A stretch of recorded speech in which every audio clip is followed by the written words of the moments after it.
Alright, yeah, I didn't upload. After I say for one video, I miss one upload day and I say I'm going to go upload every single day after that. And I go for 16 days and I don't upload. Sorry about that. Sincerely apologize for that. That will not happen again. My ambitions to upload are real now. My grind is going to be there, and we're going to get a video out every single day, and I promise it this time. Now let's roll on to that intro. Hey everyone, welcome to another video of DC NBA Junkie, where I'll be discussing NBA related content every single day. I'm continuing a series called NBA Team Futures, where each day I'll be deep diving into a different NBA team and talking about my stance on each team moving forward from the NBA hiatus. If that sounds interesting to you, then feel free to tune in on some fresh NBA content. For today's episode, I'll be taking a closer look with the Dallas Mavericks. With trading for Luka in the 2018 NBA Draft and watching him become one of the quickest developing young players with an MVP caliber season teaming up with 7'3" Porzingis, it certainly has the Mavs set up for a bright future. Their success will also depend on help from other players in order to contend with the competitive Western Conference. Let's get to it. But before I begin, make sure to leave a like on the video and drop down in the comments section any suggestions for future video ideas or even ideas for future series, because any suggestions from you guys are highly advised and recommended. And lastly, make sure to subscribe. I mean, we're all here for some fresh and nice NBA content. Now, without further ado, let's take a look into the future of the Dallas Mavericks.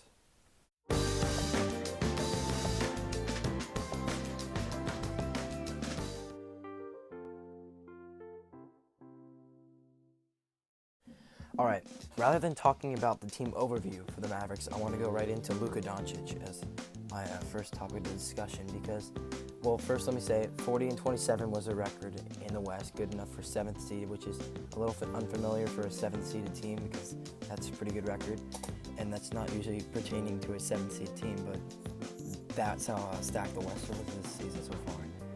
But anyways, I'm going to start with Luka because I want to talk about, this is kind of the big part of the Mavericks moving forward because he's a really good, outstanding player. He really stepped up this season.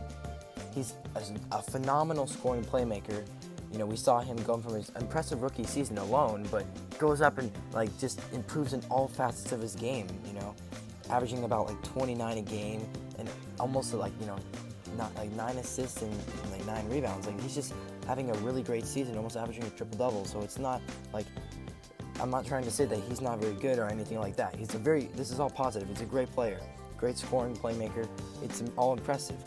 Just the thing about him is he needs the ball in his hands to do what he does best, is to play make and create for others and for himself. So for the future, I'm just keep thinking about how this team can work around Luka having the ball as much as he does. So ultimately figuring out how this team can work so Luka can reach his maximum performance and potential, so that way this team can win further on and as much as they can in the future. Alright, next I want to go right into the defense for the Mavericks. This is not a surprise to me, but the Mavericks, to anyone, the Mavericks aren't a very good defensive team. They have really good offensive players, and aside from Luka and Porzingis, they have a lot of good quality basketball players. Plenty of good role players in their team, but the thing is that there's nobody on this team that really specializes in being a really quality defender, and because of that, they struggle there, and that's what has allowed them to be one of the more inconsistent teams in the league, because they're a team that can go and beat one of the best teams in the league, and then another night might lose to a mediocre team or just a subpar or an average team. So it kind of has me, I'm not feeling quite settled on where they stand as a team, whether they are one of the best teams or whether they are just an average team at the moment. But in the future, I just think there's two things I need to look for in terms of how they can improve this, and that is looking for guys in free agency this season that are specializing in 3-and-D, and then furthermore, just improving defensively, through repetition and practice, and just working so this team can, build that culture together where they're, just a solid defensive team, because that's all they really need to be one of the legitimate teams in the Western Conference, and if they want to go for a legitimate postseason. All right, next I'm going to go right into developing culture. because this team is really special because of how much depth they have, which coming from, going for Dwight Powell, great center. You have DeLon Wright, a great point guard like Kleba. Seth Curry's nice. Even Dorian Finney-Smith is special. Justin Jackson, a good shooter. Willie Cauley-Stein. Their team has definitely got a lot of depth into it. But for this team to win, not only do they need those things I've mentioned before, but they need to develop that bond in a winning culture. That's what's going to bring them all together and allow them to, develop that chemistry that will let them continue to rack upon wins, because that's what those best teams have. Sometimes they're inconsistent, and sometimes you just have players who can just ultimately get them wins. But those championship teams do develop a bond, whether that is big or small. But most of the time, they do have that winning culture that they develop through being a really consistent team and just,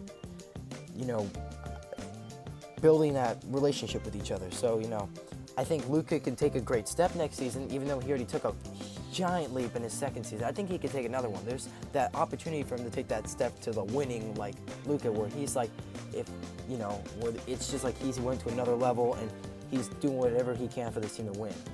Much more like a true, one of the best players in the league kind of talents. So that's the idea for them, is just making sure to see how these games mesh in order for their team to seek success in the future. All right, the next thing I'm going to look into, it's what I do for every team, the free agency view. It's one of the biggest parts of the year, but for the Mavericks, nothing really important in terms of re-signing. They have Barea, Gilchrist, and Courtney Lee, and Michael Kidd-Gilchrist. Those are their free agents. With Willie Cauley-Stein, who probably will become one because he'll probably decline his player option. He's got a guy who's most likely expecting a good payday next season, so I would see him declining. But maybe trying to re-sign Cauley-Stein would be important. Bring in Barea if you want. He's a little old, and he's not the tallest guy, but he's a really good guy down the stretch to use.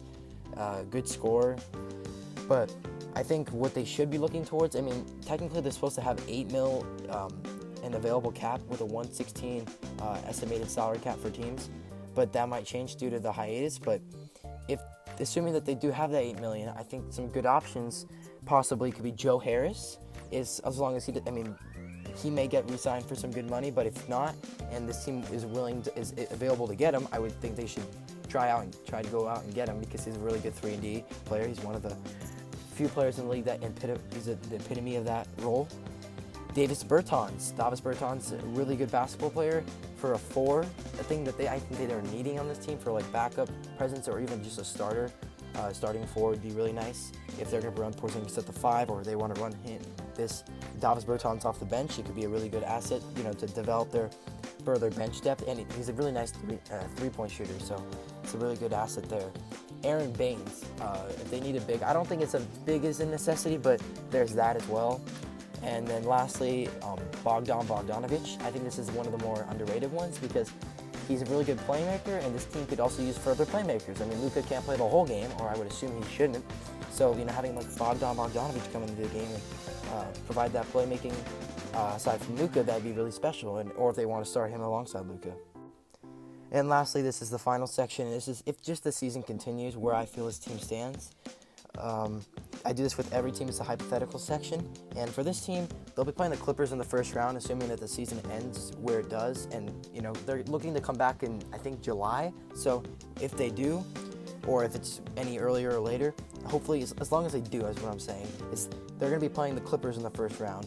And my stance ultimately is that it's going to be a competitive series, I think, or it can be, but most likely the Clippers are going to win. And I feel like the main reason to that is because the Clippers are significantly benefiting from this right now, because although they had, a rough chemistry, their guys are healing from injury right now. They had Paul George, who is just suffering injury issues. You have Kawhi on load management, which that's not even going to be a problem anymore. And then Beverly got injured really recently before I think that might have been Lou Will, but one of the two got injured, and that healing is going to definitely help them. So that's that. All right. So the last part I want to leave off on is where I feel the Mavericks stand. The biggest question for me moving forward, or the biggest message for them moving forward is if their players can step up off the bench, aside from Porzingis, if Porzingis can take another step too. I mean, he's a really good player this season, but if he can take another step to be what he was in New York, just being another really good shooting, shooter and a really good basketball player for 7'3", he's really special. Nothing like him. That's why he's the unicorn. And just having players step up, maybe signing some players who can accommodate Luka Doncic and Porzingis, and just ultimately just developing that culture, because that's what's going to allow them to see success. And yeah, with that being said, that'll be the end of today's video. Once again, I'm going to apologize again for being off for so long, but I appreciate everything, everybody. Make sure to subscribe, make sure to leave a like on the video as well, and comment down any suggestions you have for whatever you have, or just a comment, just saying something about the video. And yeah, with that being said, thank you, and have a great day.